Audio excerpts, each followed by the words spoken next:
It's that time of year, a time of peace and love and giving, a time when families gather around a nice warm fireplace and argue about petty things, whether it be politics or whatnot.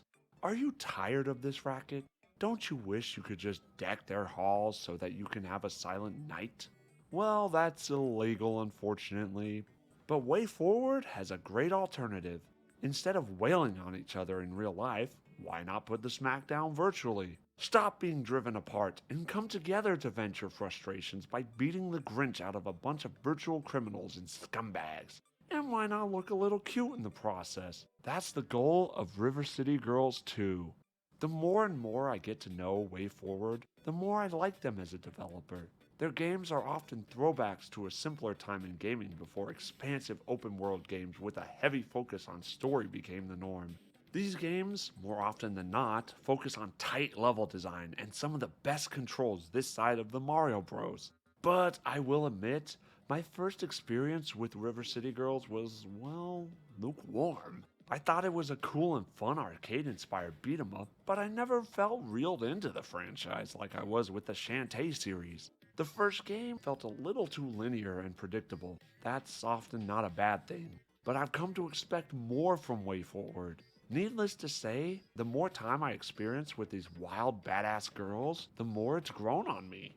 This series focuses explicitly on action. Your goal is to beat the ever loving crap out of every bystander that gives you the stink eye. Well, almost all. You can't go full rampage mode here. Nevertheless, these girls have committed so much destruction of property and assault and battery, they must be on the FBI's most wanted list. Like Street Fighter, River City Girls puts a heavy emphasis on stringing together massive combos to KO your opponent. I mean, you can systematically whittle down your foe's health, but it takes forever, and these guys usually attack in massive waves, so you're best to dispatch of them as quickly as possible. Plus, it helps with the pace, which I'll get to shortly. It forces you to, for lack of better words, get good. Now, it doesn't throw you into the fire like Dark Souls does, but if you're not careful, you can find yourself overwhelmed by enemies. I will admit it's not as tough as the first, as in that game you're thrown right into a pretty tough boss fight within the first 30 minutes of the game. But you do face a considerable amount of foes and extremely limited health sources through the beginning segment. One thing that does help that returns from the original is allies. As you rail your way through hordes of enemies, you'll have some that'll beg for mercy if you choose to spare them, and I mean if. They'll become your ally, and you can call them up if you're in a pinch. Also, you can call up any ally you've spared previously in your safe house. I find it hilarious that they are all just huddled in the kitchen, and your mom just doesn't seem to care, and it only gets better the further you go. Now, as you pummel your way through the game, you'll find various items lying on the ground. If you pick them up, well, it's not hard to figure out how they're used. And there's quite the variety as well. You have hard-hitting ones like baseball bats and 2x4s, or more projectile-based like volleyballs and baseballs. And then there's these smashers such as a whole-ass couch or even park benches. These girls go crazy. Now, these aren't infinite though. Each one will break after a certain amount of uses, with the bigger ones breaking pretty quickly. So unless you have something that helps them the durability, it really forces you to strategically use them through the fight. Now these items are scattered quite liberally throughout the world, but that's because the world design is, well, interesting. This game tricked me. When I first started playing, the layout was almost entirely similar to the first, and that's a big problem. But it didn't take long to figure out that, well, I'm an idiot. Because this game's biggest upgrade from the original, or any other within the genre as far as I know, is that it's open world, sort of. Okay, so a lot of the blame for my misunderstanding goes to the awful map design. I swear I'm not that much of an idiot for falling for this. But anyways, it works a lot like a Metroidvania in the sense that you can go whichever route you want, to a degree. It's not fully open, but it fools you enough into thinking it is. And that's alright. Much like how Shantae converted to this style, it fits like a glove here. The world is expansive and full of a diverse range of areas, like a slummy downtown complete with homeless and hookers. Or a mysterious park full of zombies? Or how about a prison like high school that teaches its students propaganda? Wait, what? It takes what was once a flat and rather forgettable world from the first and really fleshes it out. And it just adds to the overall value of this game. For reference, I purchased this on sale for $35 on the Switch eShop, and it already overshadows games like Mario Strikers Battle League and Switch Sports. Those games are genuine Nintendo games, and those costed $60 a piece. Do yourself a favor and buy this game instead. Unlike most other open world style games, enemies from previous levels actually progress in difficulty to match whatever level you're at. I don't think I've ever seen this system implemented in a game before. Certainly not Battle League and Switch Sports, but it's a welcome change. I would be more than happy to see the old system of set level enemies in certain areas be done away with. This new system that River City Girls 2 implements increases not only the replay value, but the overall play experience. It makes backtracking far more tolerable, as you have enemies that'll stand toe to toe with you. Towards the end though, you'll still end up skipping most of the general street grunts to save your health for the boss battles, but if you aren't in a hurry, it's a ton of fun just wailing on these guys as you go. It certainly has a ton more replay value than Switch Sports and Battle League. If I haven't yet convinced you, buy River City Girls 2 instead of these games. If you're new to these old school style beat 'em ups, then it will definitely feel a lot slower, especially compared to Smash. Sometimes you'll put these foes on the ground, but it takes these bots a while to get back up, so more likely than not, you'll end up just waiting until they finally get back up.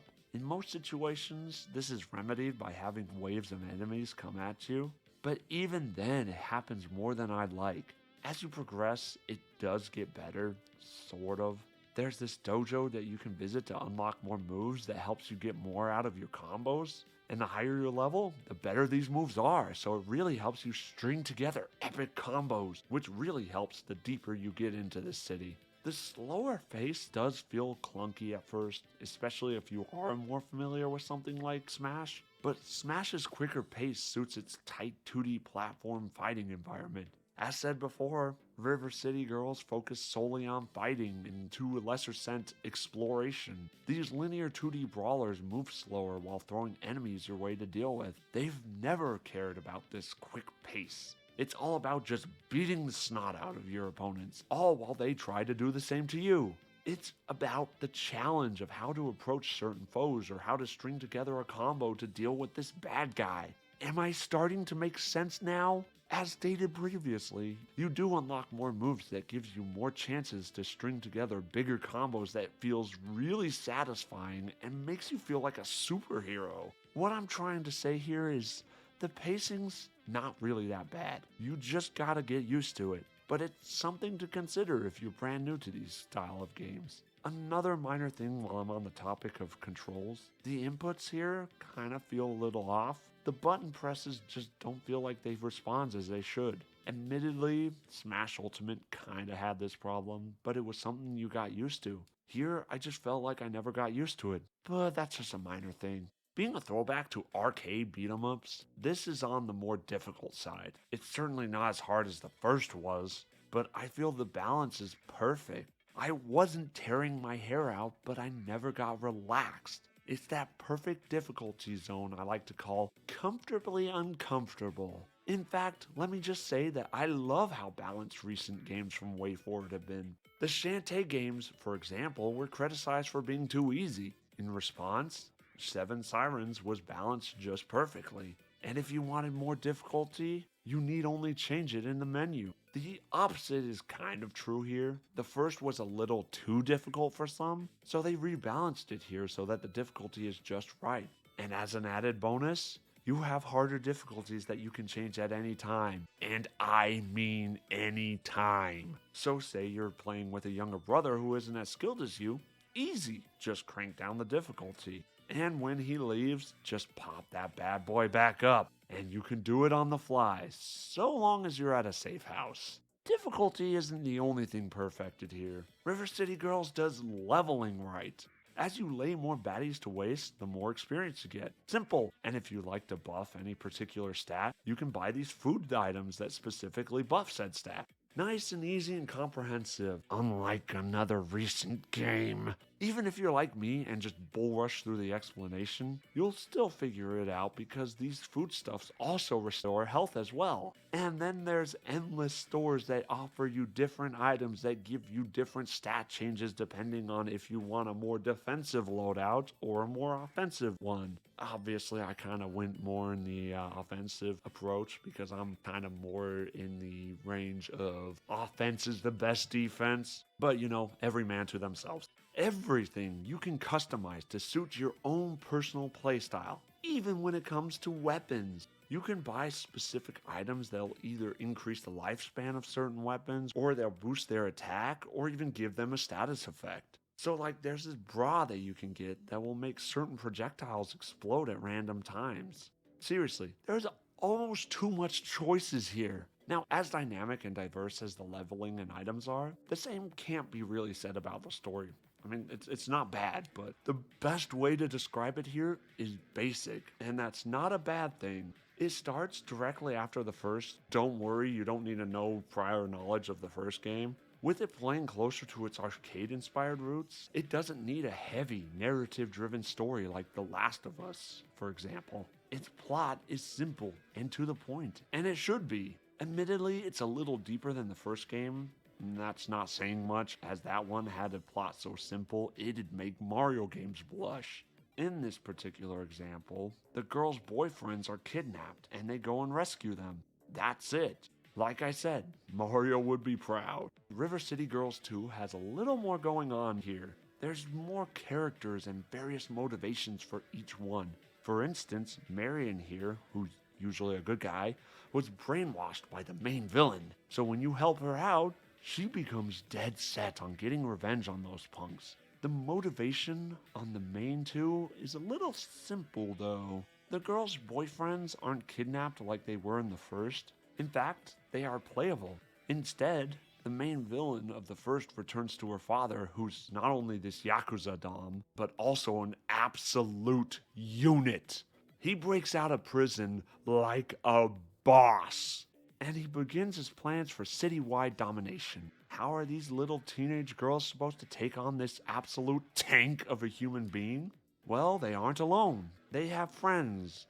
That and a lot of piss and vinegar. There's tons of new playable character options that all feel different. Although I'm not sure if they have stat differences between all of them, but with all these new characters, I still went with good old sweet Kyoko.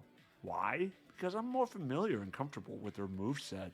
And how can you deny that smile? Besides, she has the greatest move ever.